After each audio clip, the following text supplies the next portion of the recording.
Welcome students to the fourth lecture of the chapter Atoms. In the previous lecture, we had discussed the Bose theory of hydrogen atom, in which we derived the expression for velocity of the electron and what is the value of the velocity of the electron in different orbits of hydrogen atom. In this lecture, we are going to discuss the expression for the energy of an electron in an orbit, the numerical values of the electron in different orbits. Based on the values of energy, we will discuss the energy level diagram, and then we will derive an expression for the wave number of the photon emitted due to the transition of electron from higher energy level to lower energy level. Now let us begin with the expression for energy of electron in orbits. So let us consider an atom with atomic number Z. So plus Ze be the charge of nucleus and minus E be the charge of the electron revolving around the nucleus. Let m be the mass of the electron, r be the radius of the circular orbit in which the electron revolves, and v be the velocity of the electron. Now, the total energy of an electron in an orbit, since it revolves around the nucleus, is due to two things. So, it possesses the kinetic energy due to the motion in circular orbit, and an electron possesses the potential energy due to Coulomb's force between it and the nucleus. So therefore, the total energy of an electron in an orbit around the nucleus is kinetic energy and potential energy. Now, the kinetic energy is given as half mv square. So we go with a small formulation. The centripetal force is given by the Coulomb's force of attraction. So therefore we write mv square by r is equal to 1 upon 4 pi epsilon naught into Ze into E by r square, where mv square is equal to Ze square divided by 4 pi epsilon naught r. It is because the electrostatic force produces the necessary centripetal force. Now, the kinetic energy K on an electron which is given as K is equal to half mv square. So from the above equation we can write K is equal to half into the bracket Z square by 4 pi epsilon naught r. So we call this as equation number 1. Similarly, the potential energy on an electron is given as U is equal to Ze, that is charge of the nucleus, into minus E, which is charge of an electron, divided by 4 pi epsilon naught r. So hence, the expression for potential energy becomes U is equal to minus Ze square divided by 4 pi epsilon naught r. Let's call this equation as equation number 2. So as we had said that the total energy of an electron is the kinetic energy and potential energy, we have got them as equation number 1 and 2. Now further, the total energy of an electron is E is equal to K plus U, that is sum of kinetic energy and potential energy. So we know from equation 1 and 2, if we substitute the respective values of K and U, we get the total energy E is equal to half into the bracket Z square by 4 pi epsilon r plus into the bracket minus Z square divided by 4 pi epsilon naught r. Now, this further simplifies to E is equal to minus Z square divided by 8 pi epsilon naught r.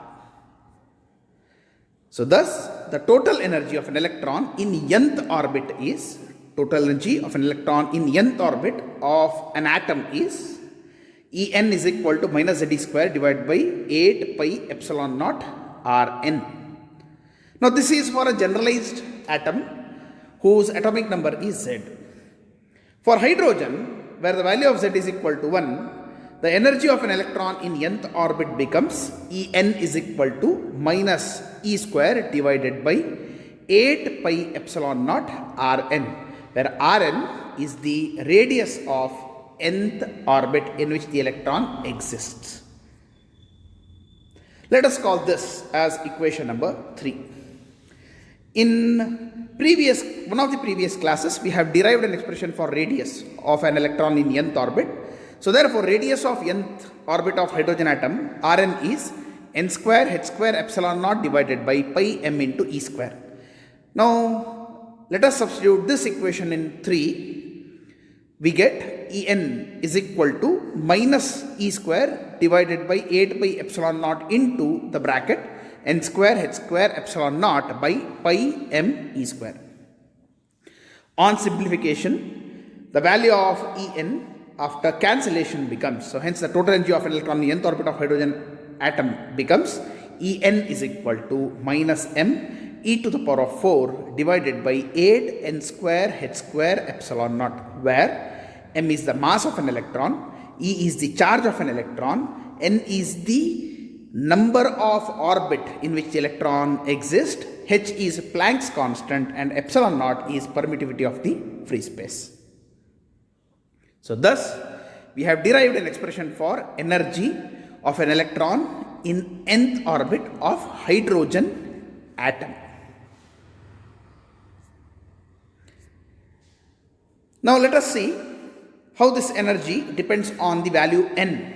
Now energy of an electron in nth orbit of hydrogen atom is En is equal to minus m e to the power of 4 divided by 8 epsilon naught square n square h square.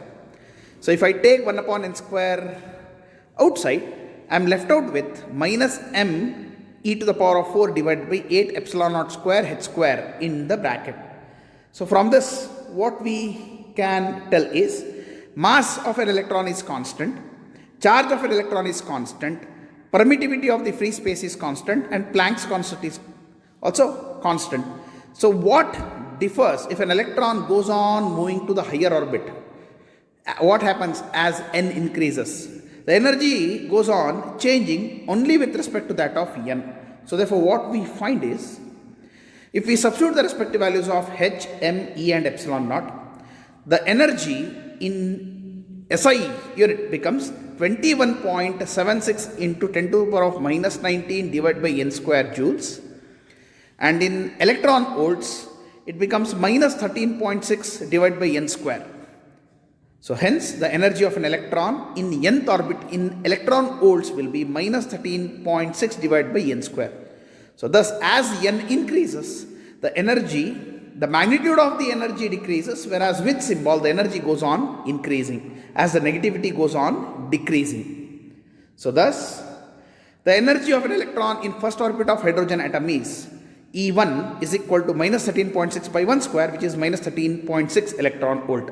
When electron stays in this state, we call it as ground state of hydrogen atom. The energy of an electron which is in second orbit of hydrogen atom is E2 is equal to minus 13.6 by 2 square, which is equal to minus 3.4 electron volt. When an electron stays in second orbit, we call it as first excited state.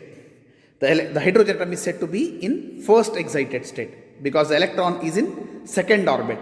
Similarly, if the electron is in third orbit, then the energy becomes E3 is equal to minus 1.51 electron volt. We call it as second excited state.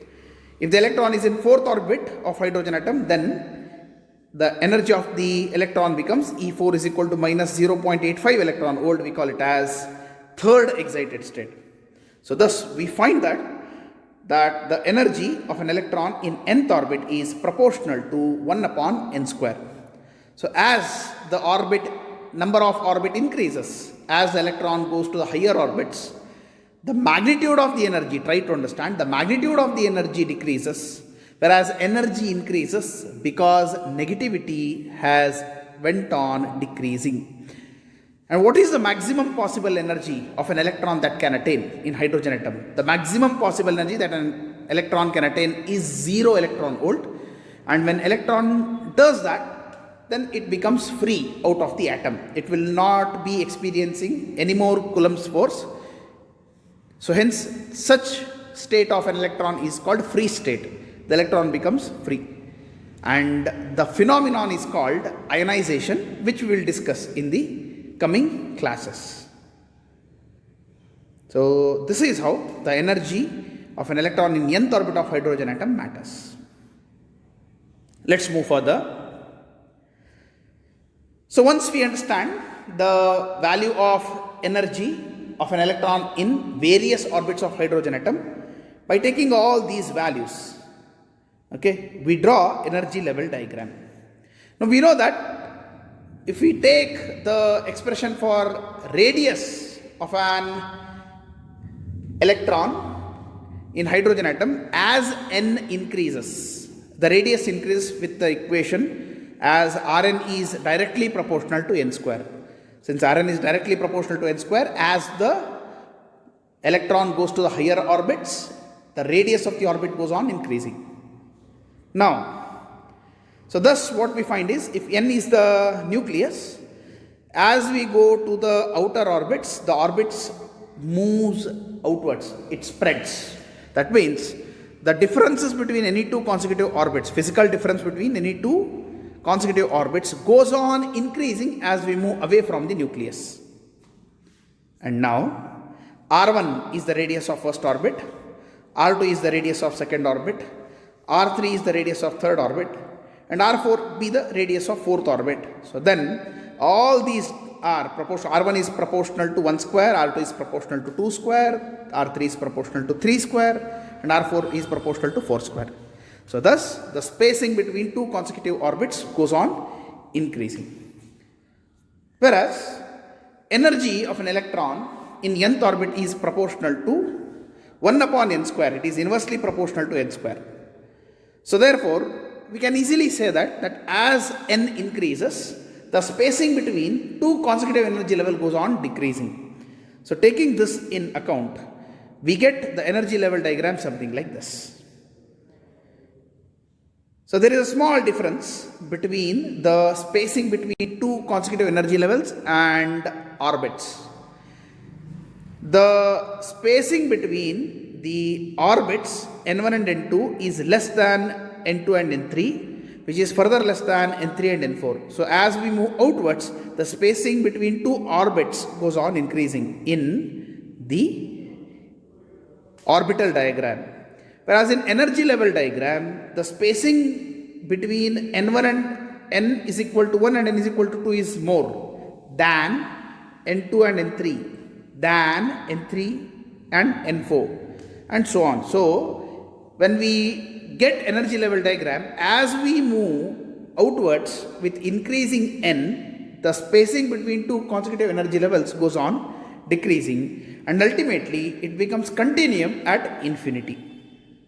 Now we have calculated the values of energy levels of an electron in different orbits of hydrogen atom. So thus what we have is, we have the values of electron in first orbit of hydrogen atom as minus 13.6, second as minus 3.4, third as minus 1.51, and fourth orbit as minus 0.85 electron volt. So first orbit, when the first energy level is associated with the ground state of hydrogen atom, okay. The second orbit is associated with the first excited state of hydrogen atom. The third energy level is associated with the second excited state of hydrogen atom. And fourth energy level is associated with the third excited state of hydrogen atom. So like this, if we write the values of energies of all these energy levels, we get it something like this. So this diagram is called energy level diagram. It is nothing but the graphical representation of the energy of an electron in various orbits.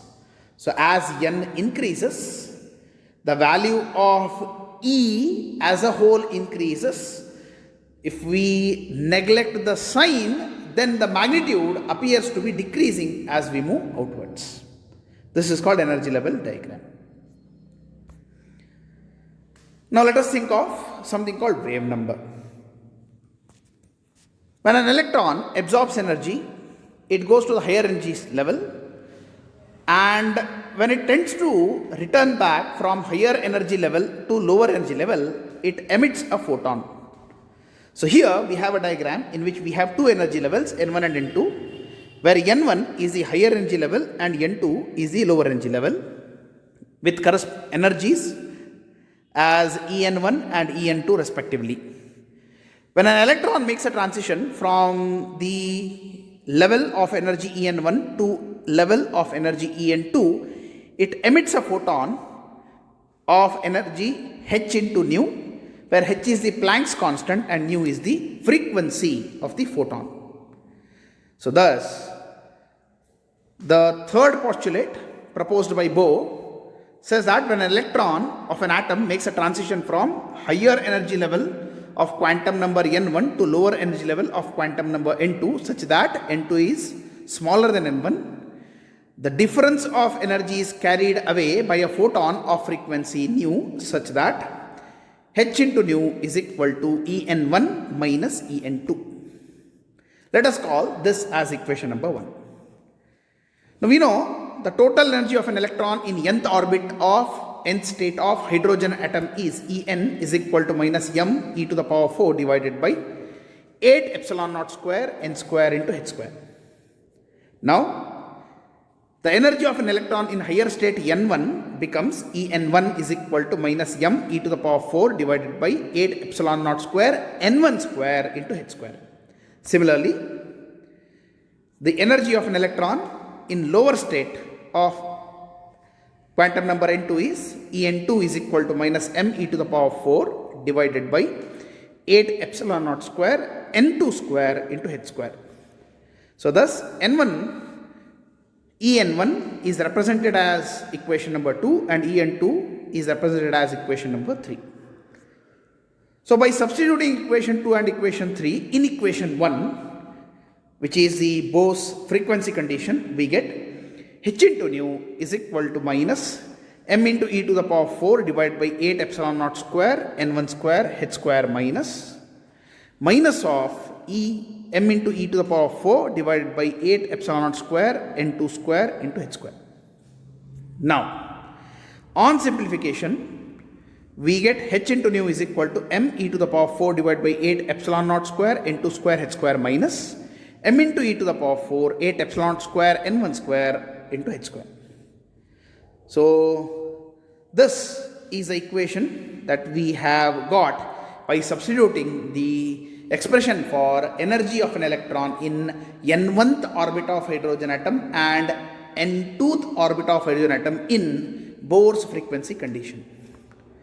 So now, moving further, h into nu can be further written as m into e to the power 4 divided by 8 epsilon naught square into h square into 1 upon n2 square minus 1 upon n1 square.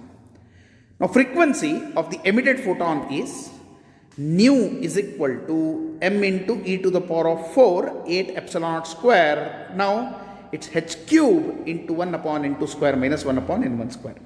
The denominator of RHS have got the Planck's constant, an additional Planck's constant. So hence the power of h is 3.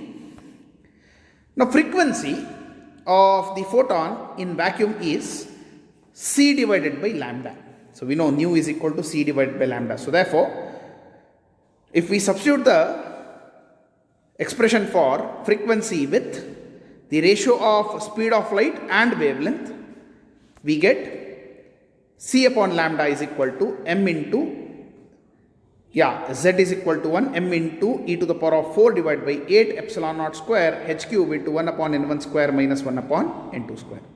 So thus 1 upon lambda can be given as m into e to the power of 4 divided by 8 epsilon naught square h cube into c multiplied with 1 upon n2 square minus 1 upon n1 square into the bracket. Now the wave number is defined as the number of waves per unit length. It is equivalent to the reciprocal of wavelength. Thus, 1 upon lambda can be written as nu bar which is equal to 1 upon lambda, is equal to r into 1 upon n2 square minus 1 upon n1 square. Now what this r is? R is called Rydberg constant, and its expression is given as r is equal to m into e to the power of 4 divided by 8 epsilon naught square h cube into c. Now as we know, m is mass of an electron, e is the charge of an electron, epsilon naught is permittivity of free space, h is Planck's constant, and c is speed of light. By substituting all these values, we get r as 1.097 into 10 to the power of 7 per meter. Its value is 1.097 into 10 to the power of 7 per meter. So thus, we derive an expression for wave number and the corresponding constant that we get into the discussion called Rydberg's constant.